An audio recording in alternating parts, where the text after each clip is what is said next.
রসায়নে যে এমসিকিউ প্রশ্নগুলো আসে এবং অনেক ক্ষেত্রে যেই সৃজনশীল প্রশ্নগুলো আসে এগুলোর মধ্যে কয়েকটি টপিকস থাকে যেগুলো খুবই বেসিক এবং খুবই কমন। এরকম 10 থেকে 12টি টপিকস তুমি যদি একটু বুঝে নাও এবং একবার তোমার যদি বেসিক জিনিসগুলো ক্লিয়ার হয়ে থাকে তাহলে তুমি খুবই সহজে এমসিকিউ এবং সৃজনশীল দুটো বিষয়ে আনসার করতে পারবে, যেটা তোমার জন্য খুবই সহজ হবে। তো আমি চেষ্টা করবো আজকে কয়েকটি বিষয়ের তোমার যে বেসিক টপিকস গুলো আছে সেগুলো নিয়ে আলোচনা করার, এবং নেক্সট টাইম আমি আরো কয়েকটি বেসিক নিয়ে এইভাবে 2 পর্বে এই টপিকস গুলো আমি শেষ করব। এবং আমি সেই বেসিক টপিকসটি বোঝানোর জন্য তার সাথে রিলেটেড অন্যান্য বিষয়েও তোমাদের সাথে আলোচনা করব। আশা করি তোমরা পুরো ক্লাসটি খেয়াল করবে। তো আজকে আমরা প্রথম যে বিষয়টি নিয়ে কথা বলবো সেটি হচ্ছে, দেখো অনেক ক্ষেত্রে এরকম একটি প্রশ্ন আসে যে 2311 সোডিয়াম প্লাস, এরকম কিছু বিষয় তোমাদের সামনে অনেক সময় আসে যে সোডিয়াম এদিকে বাম পাশ উপরের দিকে 23 লেখা, নিচের দিকে 11 এবং উপরে আবার লেখা আছে প্লাস। তো এই যে টপিকস গুলো, তো এইগুলো থেকে অনেক সময় আমাদের কাছে প্রশ্ন আসতে পারে যে এখানে ইলেকট্রন কয়টি আছে, এখানে প্রোটন কয়টি আছে এবং এখানে নিউট্রন কয়টি আছে।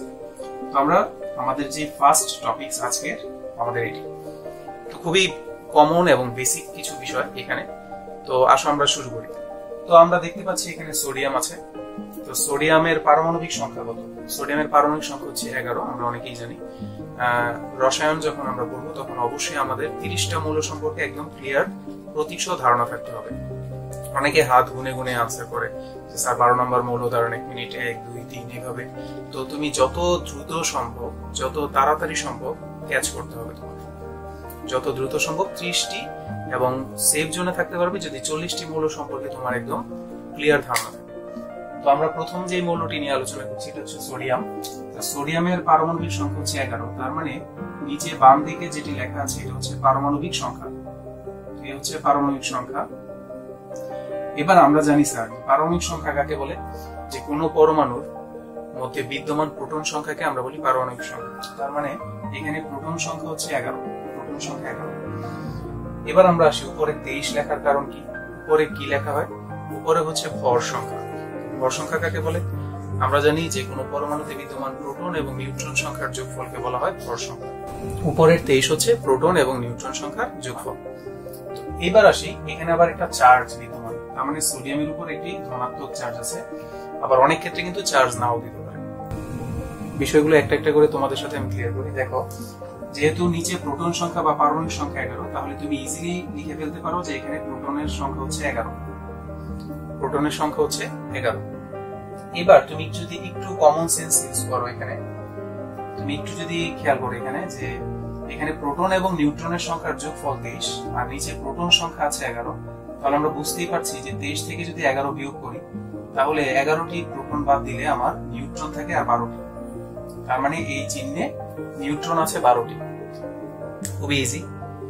এবার আরেকটি বিষয় আমাদের সবার জানা আছে যে যখন কোনো পরমাণু বিদ্যুৎ নিরপেক্ষ থাকে, তার মানে যখন কোনো পরমাণুতে কোনো চার্জ থাকে না, তখন তার মধ্যে প্রোটন সংখ্যা এবং ইলেকট্রন সংখ্যা সমান থাকে।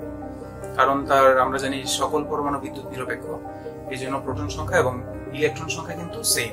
তার মানে প্রোটন সংখ্যা যেহেতু 11, আমরা বলতে পারি ইলেকট্রন সংখ্যা 11। এটা নর্মাল অবস্থায়, স্বাভাবিক বা নিরপেক্ষ অবস্থায়। কিন্তু তোমরা দেখতে পাচ্ছ এখানে সোডিয়াম কিন্তু নিরপেক্ষ অবস্থায় নেই, সোডিয়াম কিন্তু একটি আধানে পরিণত হয়েছে। তার মানে এখানে ধনাত্মক আধানে পরিণত হয়েছে। এইবার আবার একটি বেসিক বিষয় যেখানে আসে যে ধনাত্মক আধানে পরিণত হয় কখন? একটি পরমাণু ধনাত্মক আধানে পরিণত হয় যখন সে একটি ইলেকট্রন ত্যাগ করে, 2টি ইলেকট্রনও ত্যাগ করতে পারে, তখন এখানে দ্বি ধনাত্মক হইতো 2+। তার মানে আমার বুঝতে হবে যে যেহেতু এখানে প্লাস চিহ্ন দেওয়া, তার মানে যেহেতু এটি ধনাত্মক আধানে পরিণত হয়েছে অলরেডি, তার মানে ওর কাছে একটি ইলেকট্রন কম আছে। তাহলে প্লাস থাকার কারণে এখানে ইলেকট্রনের সংখ্যা 11 হবে না। যেহেতু 11টি ইলেকট্রন মধ্যে সে একটি দান করে ফেলেছে, তাহলে তার ইলেকট্রন সংখ্যা 10। এ হচ্ছে একদম বেসিক এবং খুবই ইজি একটি টপিকস। এগুলো থেকে কমন তুমি অবজেক্টিভ পেতে পারো, এমসিকিউ আসতে পারে, এবং একই সাথে সৃজনশীলের মধ্যেও মাঝে মাঝে এই প্রশ্নগুলো দেয়।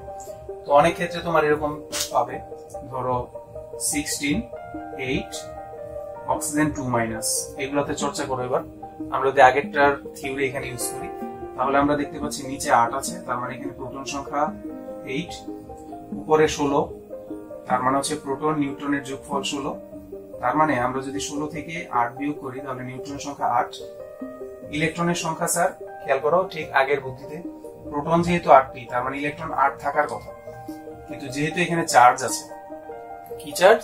ঋণাত্মক চার্জ। তার মানে একটু আগে যেহেতু বলেছিলাম ধনাত্মক চার্জ মানে ইলেকট্রন সে ত্যাগ করেছে, আর ঋণাত্মক চার্জ মানে হচ্ছে সে ইলেকট্রন গ্রহণ করেছে। কয়টি ইলেকট্রন গ্রহণ করেছে? 2টি। তার মানে এখানে ইলেকট্রনের সংখ্যা হবে 8 + 2, দ্যাট মিন্স 10। তার মানে এই যে চিহ্নটি ছিল এর মধ্যে প্রোটন আছে 8টি, নিউট্রন 8টি এবং ইলেকট্রন আছে 10টি। এই হচ্ছে আমাদের আজকে নাম্বার 1, যেটা বেসিক যদি তোমার ক্লিয়ার থাকে কোন জায়গায় পারমাণবিক সংখ্যা বসানো হয়, কোন জায়গায় ভর সংখ্যা বসানো হয়, আধান থাকলে আমরা কি ইলেকট্রনের সংখ্যা যোগ করব নাকি বিয়োগ করব, এই বিষয়গুলো যখন ক্লিয়ার হবে তখন এই ধরনের প্রশ্ন আনসার করতে তোমার জন্য কোনো ব্যাপারই হবে না।